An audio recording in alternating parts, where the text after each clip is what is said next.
right now we got some information coming out about Osleys Iglesias' next fight, and they're saying that he's in talks with Luka Plantic's team for the interim WBC title fight. I knew that this would be coming up soon. Like I said recently, that Osleys Iglesias was ranked number 4 in the WBC rankings. He was behind Billy, Munguia, and Pacheco. I knew that that was a person that they were going to try to expedite very soon as far as being for a title.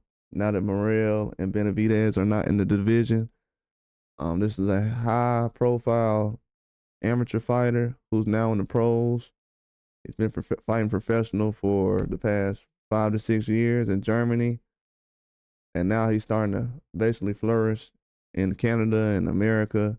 He fought on Eye of the Tiger recently, one of their fight cards, against Ivan Petrovov, a guy from Ukraine, that he stopped mid-fight. And this is going to be a good fight for him. Plantic is a guy who's basically been fighting everyone in front of him, the best names that he could find. Not the same kind of, background as far as being an amateur, but he has fought a lot of solid names. Plantic has fought a lot of solid names in the amateurs. So he's going to be able to come out and perform at a certain level. He knows what's expected. He's fought certain guys at this level, so this won't be the first guy that he's fought that's at a high level. He's fought like Van Whitaker in the past before, has 11 wins, 9 knockouts, so he's going to be able to come out there and do what's expected. But this is going to be a huge fight for Iglesias, because right now, the way I'm looking at things at 68, there's not too much he can do as far as going up.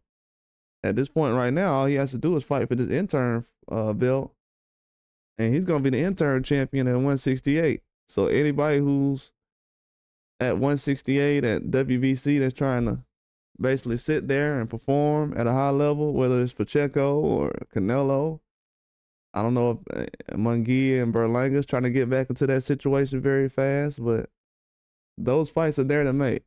If they want to make those fights, you can definitely do it. Shouldn't be no excuse at this point why these guys shouldn't be fighting certain fights.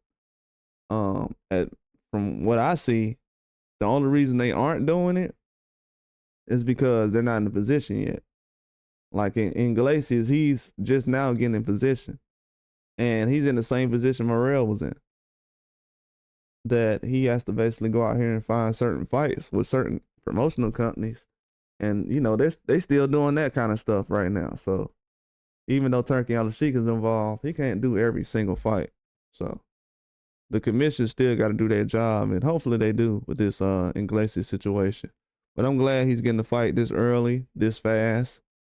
I think it's time to work. I think now the commissioners and sanctioning bodies, they're now starting to try to move a little bit, because they know that a lot of the people that they were having pay these fees and everything is going towards the Turkey Al-Sheikh fights.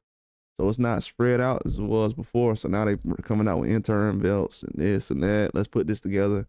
They could have been doing this over the last 4 or 5 years, but they've been making so much money, they didn't really think about it. But it's gonna be a good fight though. Definitely gonna be a good fight. This is something that Iglesias definitely needs.